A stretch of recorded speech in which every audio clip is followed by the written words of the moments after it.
Hi everyone, I'm Tom Wilson. Welcome back to the Northern Gamblers podcast for day 3 of our Cheltenham Festival preview. I'm joined as ever by James Dunkley. Hello, James.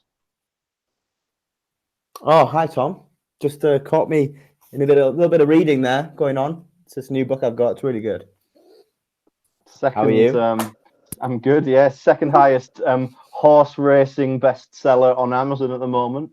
I mean, first is a racing post book that isn't even out yet. So Yeah, that I'm is not true. sure it's something to crow about, but if you like the stats, I have a book out at the moment called The Festival. It's stats and angles and trainer records, jockey records for the Cheltenham Festival. So check it out on Amazon if you're interested in that sort of stuff. Also, a bit of promo. If you're based in the Northeast, we have a Cheltenham Festival preview night next Friday, which is the 28th of February at the Railway Athletic Club in Darlington.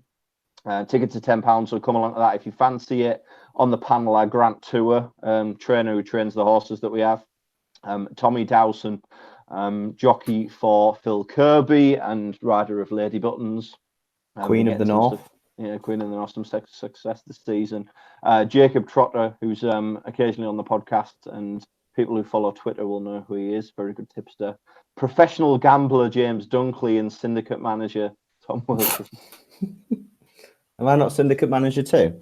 No, syndicate. No. Owner. I should have put author. Yeah, you should have. To be fair.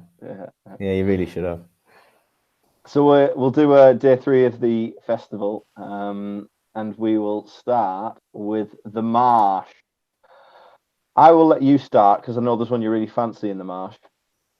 Yeah, I alluded to this on our Cheltenham Day 1 preview. I really like Itchy Feet for this. I've just really taken by his Grade 1 winning performance at Sandown on the 1st of February in the Scilly Isles Novices Chase.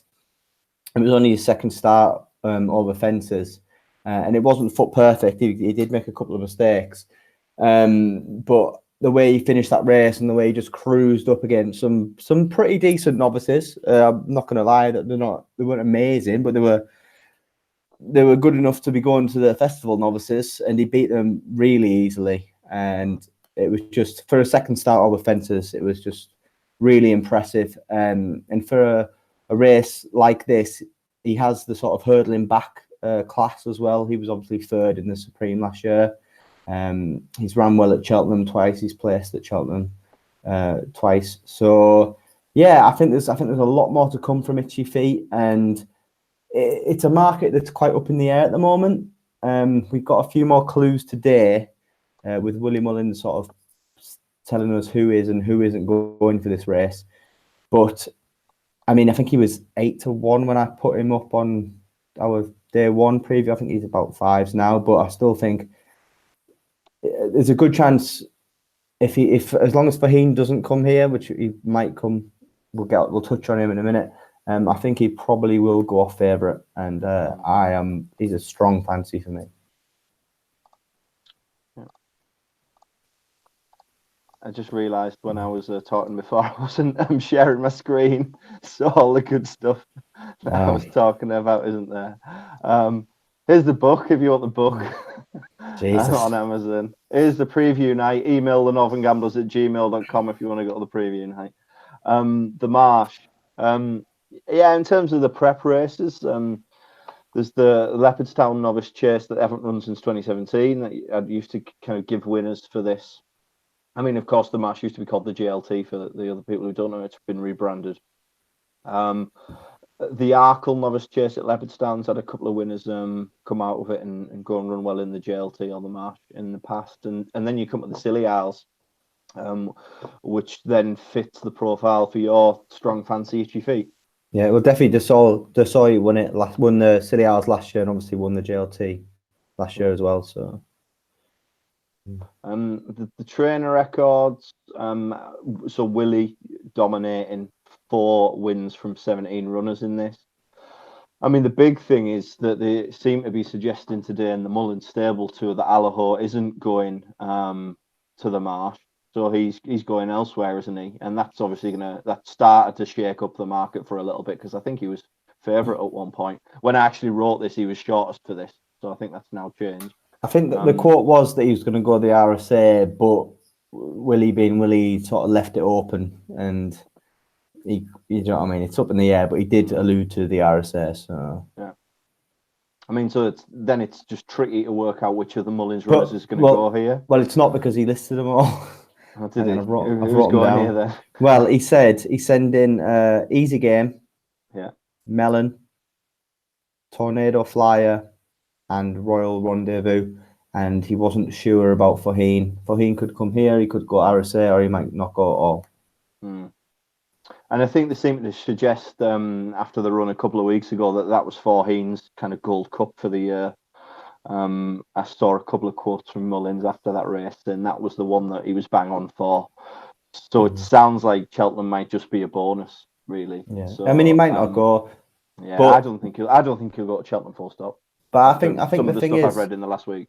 Yeah. The thing is with Mullins, if he's sending this many to a race, it probably means he hasn't actually got one for the race, and he's just throwing as many as he can to try and get the winner.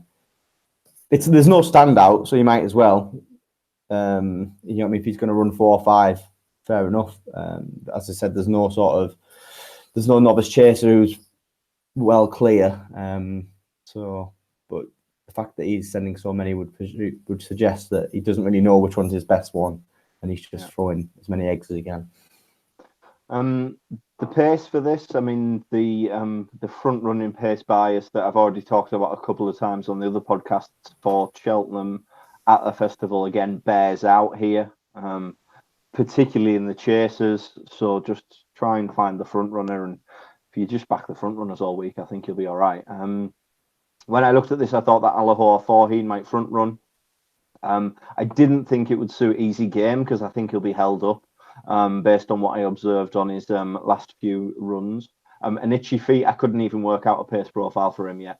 So that's kind of all up in the air for me. Well, he was held up last time, but when he won at 1 to 5, I think he just led the whole way, but that was against inferior opposition. So. Yeah.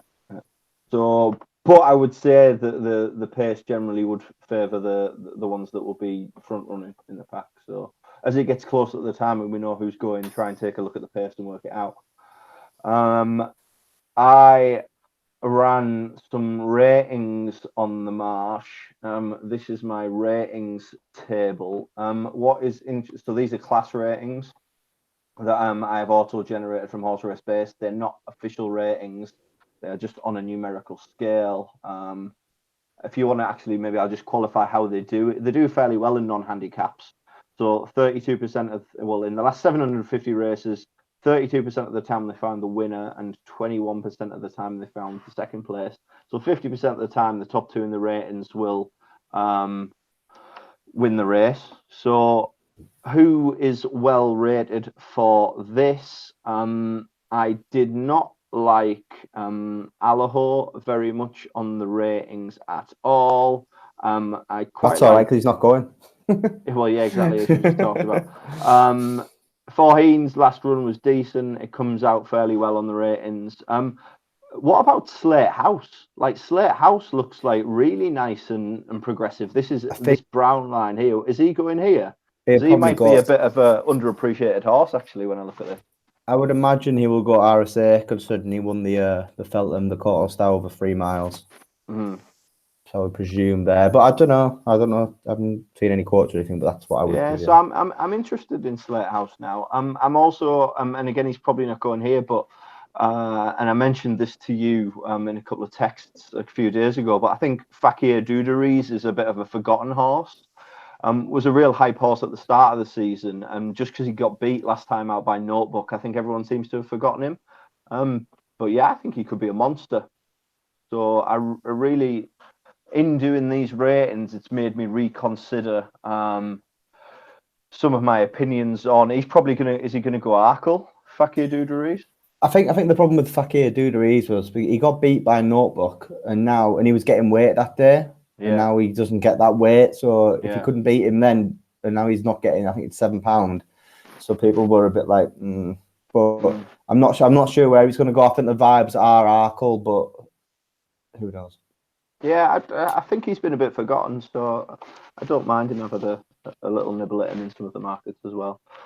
Yeah, but that's how that came out. So it's a bit of a messy one, and you seem to fancy Itchy Feet, so that's probably the podcast selection for this one. I just think he's got the most upside.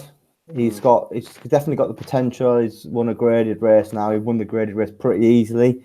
It was he had a lovely introduction, and then that run. He's a course on the up, whereas obviously the likes of Faheen, although he's a legend in horse racing, he's on the decline. There's no question about that. The other Marsh candidates don't excite me as much as Itchy Feet. We should probably touch on Mr. Fisher, actually. I forgot to mention Mr. Fisher. He is probably going to come here. I think Nicky Henderson said it's more likely to come here than the Arkle. And he looks a very solid option as well. Similar, I just don't think he's good as Itchy Feet, so I'm not as excited about him, but I think he's probably a solid each way proposition. And then, of course, we haven't even touched on Sam Crow. Yeah. Sam Crow is coming here. And what do you do with Sam? I've got it all down here. What do you do with Sam Crow? I don't know what you do with Sam Crow. I haven't rated him that highly. I don't like him for it. He's a travelly thing, isn't he? And he just I think he's disappointing, to be honest. I think he's a really disappointing horse. Well, he's obviously massively disappointing. He was the second coming, but I think they've given him another wind up. I think he might have already had one. So who knows? I think on the Elliott Tour as well, they showed his box, and he's got like 3 boxes all to himself, and he's got a little paddock out the back. So I think they proper pamper him and baby him.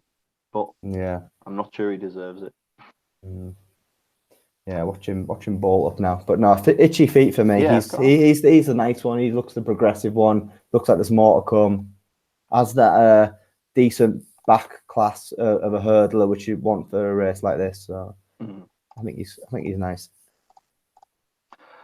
The Pertomps. Let's look at the prep races. There's that 2 mile 7 handicap hurdle at Haydock on the National Trial Day has given us 2 winners in the past. The handicap hurdle on the Dale of the Scilly Isles has also given us 2 winners, and the Punchestown 3 mile handicap hurdle at the end of Jan. But I haven't run that actually for a few years, so scrap that. The interesting ones coming out so far would be Well Saint, who comes out the Haydock race, and Ask Dylan and Go Whatever both come out of the Sandown Scilly Isles Day handicap hurdle race as well. I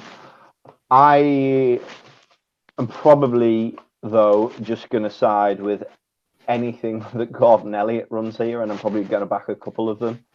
Obviously, Cider Burley won it last year, and they reckon they've just been kind of spinning him around the tracks this season, just waiting again to come and pounce on this. So it would not be a surprise at all to see him absolutely kind of firing and storming again here. Storyteller, they reckon, has been a bit of a plot job on the go for the last years, for the year or so.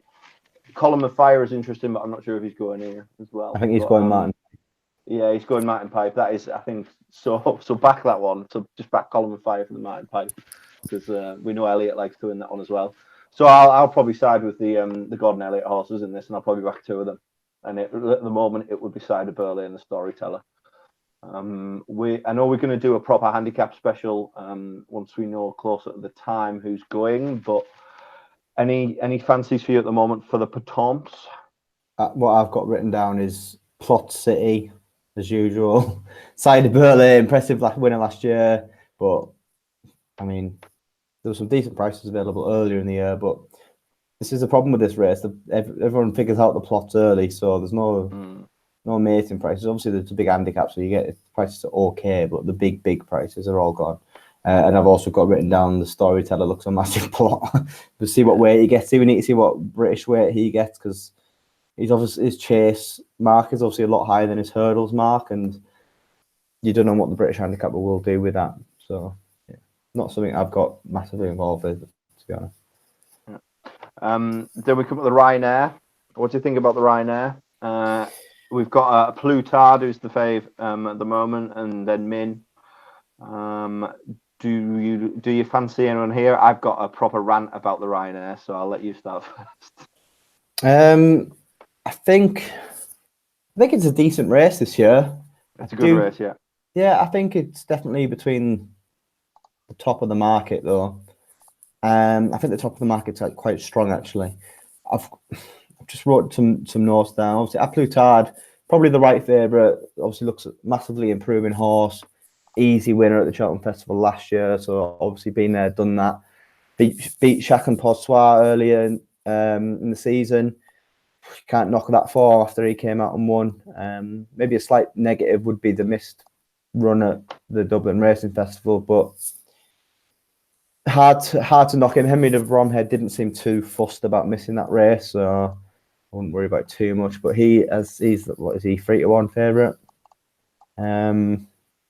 Min always seems to be the bridesmaid at Cheltenham. Doesn't really seem to bring out his best here, although that could be a bit harsh because two of his festival seconds obviously were Altior and the Supreme and the Champion Chase, so it's hardly bad form. It's not terrible form, is it? It's not, no. But if you could look at it and say, well, he was beating the 7th lengths in both, and Altior only beat Politolog or something like a length or two last year, so it's not amazing form. He seems to maybe prefer a flatter track like Aintree when he bolted up the time after.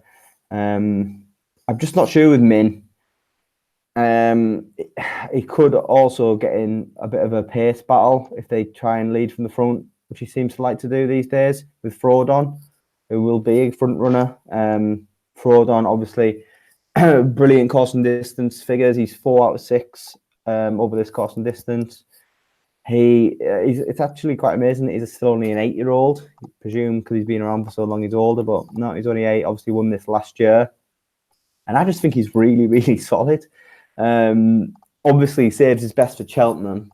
And he had excuses for his 2 runs earlier in the year. The first one was, I think they omitted loads of fences. It was basically became a flat race, so that didn't really suit. And then in the Betfair Chase, he just didn't stay, really. And then, of course, he won last time out. So I just think he's really solid as a sort of bit of an each-way, stinky 6-1 each way sort of shout. I said that I can't see him not being in the top 3. And then finally, the one I've got written down is Riders on the Storm, who obviously won the Ascot Chase at the weekend, but that looked like a really attritional race. And the worry would be for the Ryanair that he sort of left his race there. I mean, I'm sure the owners probably aren't bothered. He won a Grade 1 or whatever, but if you want to, I mean, Cheltenham Festival is what it's all about, really, isn't it? If someone said you can win at the Cheltenham Festival, win at Ascot Chase, you're going to choose a win at the Cheltenham Festival, aren't you? But he's massively improved this year and he's going in the right direction. But this looks a decent renewal of the Ryanair, so he would have to improve to win this. And also last year he fell in the race. A Plus Tard won, the Close Brothers, so no Cheltenham form as well. So from all that, I think A Plus Tard is probably the right favourite, but I think I'd be more interested in Frodon. It's a bit of a filthy each way sort of stance. I think he's 6-1 or something. Ooh, I disagree massively. Ooh, a little bit on the pace. But with all of it. No, just one particular statement. The favourite. Yeah, that's the pace. I mean, front runners are going to do very well here. Again, and I don't know if this is it's chasers are definitely favoured for front runners, and I wonder if this is something with the new course as well. Because if you've seen in the last couple of charts, it becomes more prominent on the Thursday. A Plus Tard, so the pace is going to be intriguing. Frodon's going to lead. Min might lead or might sit prominent. I think Frodon will lead. Yeah, Frodon will lead. Yeah. Riders on the Storm will be held up, which I don't think will suit. So I count that as quite a significant negative for him. A Plus Tard and Min will probably tuck in behind. I think A Plus Tard is a false favourite. So that says, which you can't see, is a false favourite. I think A Plus Tard is favourite because of the run where he beat Jacques and Possois in December.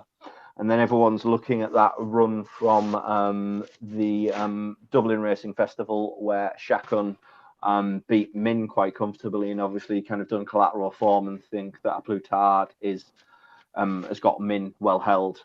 So that's what I think is kind of making the market. I think he's a false favourite for a couple of. Oh, this is the main reason. So this is Willie Mullins's wins against expectation for his runners against the market this season. There was a massive drop off in December. So as you see, generally most of those months he's been outperforming market expectations, which is quite phenomenal considering that Willie Mullins horses are generally overbet. And then there's this massive drop of a cliff in December. So I think there was something that was up with the string and the yard in December. And as you see on the chart, this is when A Plus Tard beat Chacun Pour Soi. What was happening in December? Here's the list of odds-on horses that Willie ran in December. You see Fernie Hollow beat at 8-13, Chacun beat at 8-15, Seal de Neige beat at 1-4, Black Bolt fell at 2-9, 5 o'clock beat at 1-4, Fernie Hollow beat again at 8-11. So there were a load of odds-on Mullins horses getting beat in December. Something was not right. What's also even more interesting is the horses that were having their seasonal debut in December. So if you can see that, and I will actually zoom in. So Mullins horses that were having their seasonal debut in December were 4 from 46, 8% strike rate. And like Willie Mullins runs at like 27, 28, 30% normally. It's a horrific record. And that's 4 wins against 9.8 expected. So Summit was definitely up with the seasonal debutants. And then here you go, I've broken it down even further. So they're the odds-on seasonal debutants, the ones that won and the ones that got beat.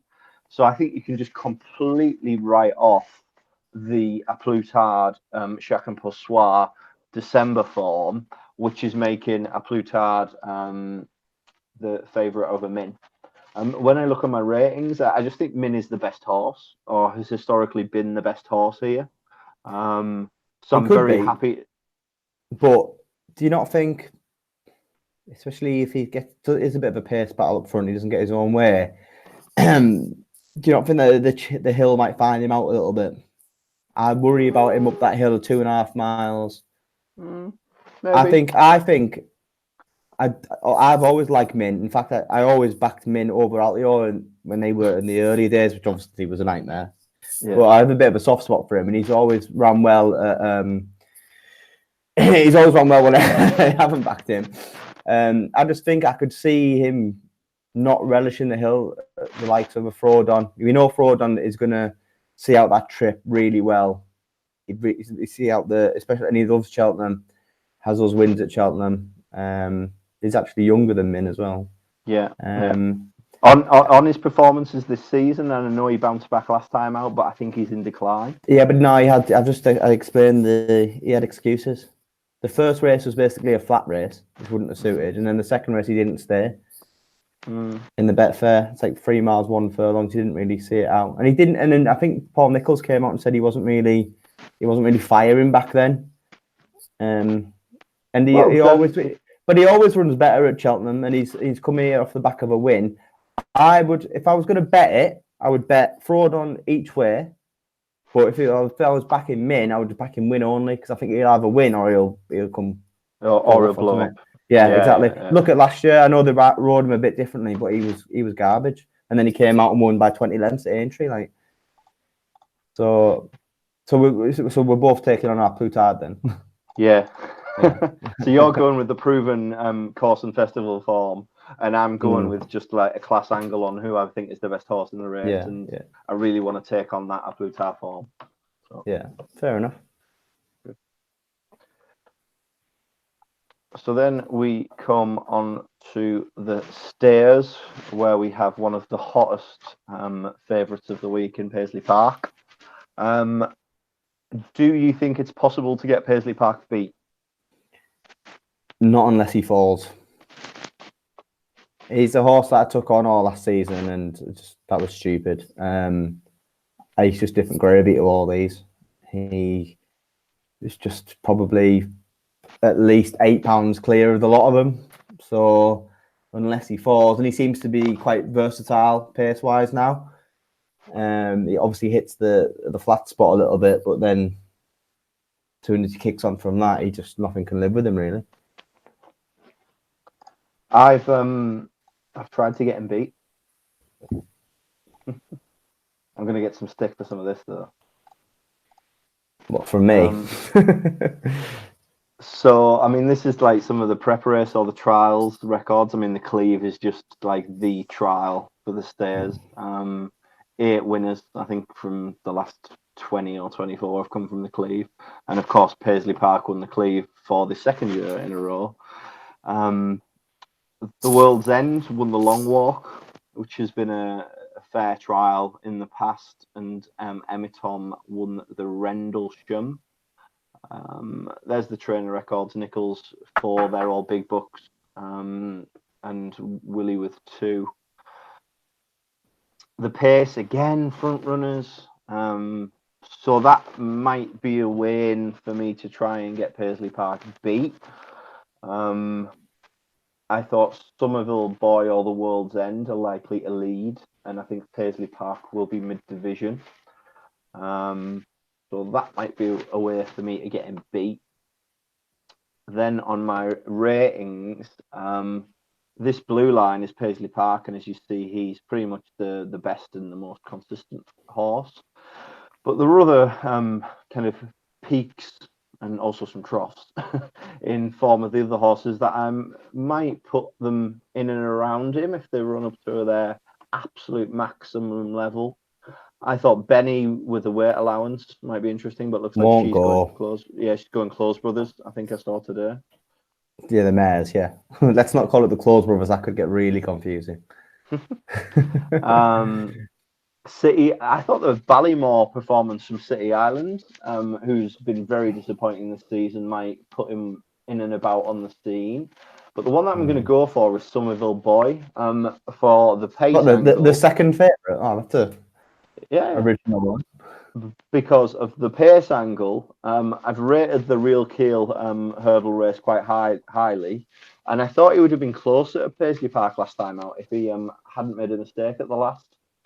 So just on an angle to try and take on an odds-on favourite, I'm going with the second favourite. Do you know what I think you'd be better off doing is backing him without Paisley Park to win. Yeah.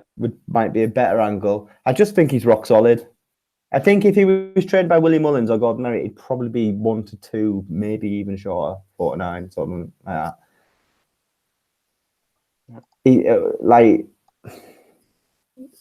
He's beaten everything that he's going to race against. Probably City Island, a bit of a fly in the ointment, but Jesus Christ, couldn't be back in that after this season. Yeah, but you never know. Bounces back at the track. A lot of people just like to back a winner at the Cheltenham Festival. It's not always about price, so this is the one. This is the banker of the festival. I remember back in the early days when we were getting into racing and we were backing all of the hot odds-on favourites at the Cheltenham Festival. Yeah, I remember. Works out. No, I remember back in Ingles Drever in this, and he won. He was about 8 to 11, similar price. Probably one of the only winners he had. I bet you thought you were a judge as well. That I didn't. Next one is the Brown Advisory. Anything? Not yet. No, not yet either.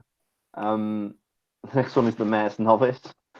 Willie wins it every year with a 5-year-old mare, and he's got a record of 15 plus 41 points. So you know, and he's won 2 of them with a horse with a name beginning with an L.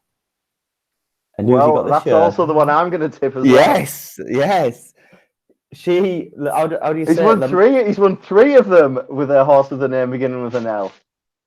Limini, Lorena, and who's the other one? Let's Dance. Oh shit! Yeah. Oh my god. Well, have more on. Willie Mullins with a mare who's 5, whose name begins with L. Yes. Is it Lamarckzy? Is that what you say? Yeah, Lamarcus or Lamarck. Lamarcus. Yeah, Lamarcus. That sounds better. Well, she came out and won the other week, didn't she? And she'd been off for a long, long time, but He'd said in his stable too early in the year that basically this was the up and coming mare.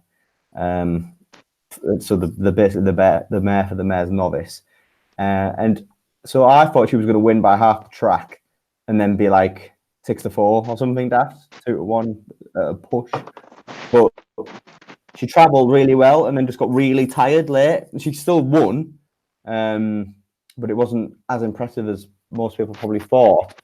And Willie came out and said, "Oh, I'll have to get her a lot fitter for Cheltenham."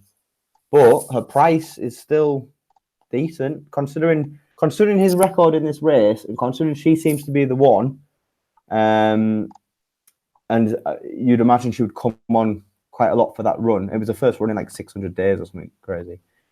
And with the L record of the 3 L's, well, I think he can get what price is she, like 11-2, 6-1 or something? Yeah, I thought 5, but might even be better. I think I've seen 11-2. I think without you're obviously placing a lot of trust in Willie and the past, but there's not a lot to go on form wise. But this is a race he just mops up every year, and she seems to be the one, and that's good enough for me in a race like this. Yeah, me too. The Kim Muir, probably the worst kept plot secret in the UK and Ireland, is getting a lot of attention for the Kim Muir.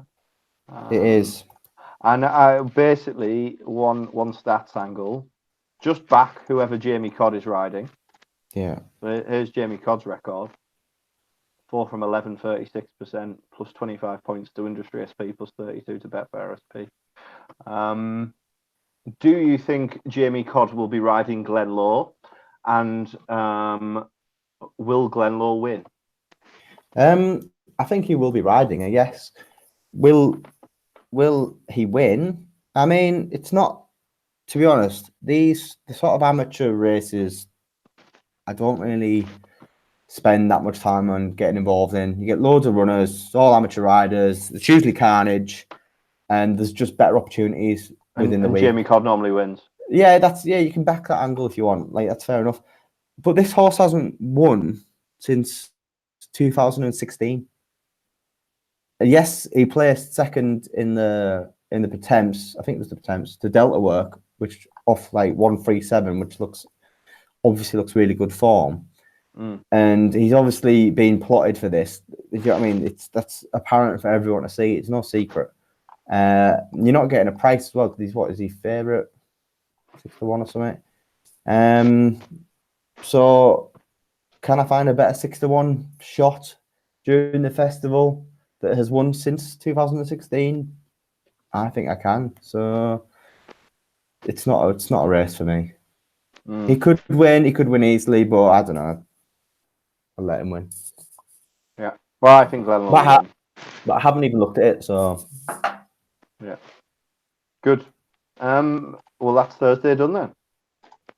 Wow. So naps, bankers in each way. Min. Oh, Nap, God. banker, and 7-2 each way. Oh no, I don't know about that. If you just want to win a Percy Park, that's obvious. If you want to win a slightly better, much better price, Itchy Feet. I'm not sure. Then if you want a filthy each way, fraud on. Stick it in a Trixie. Yeah. Good. Cheltenham Festival book out now. Yeah, we've all got a copy. Let's get it to number one.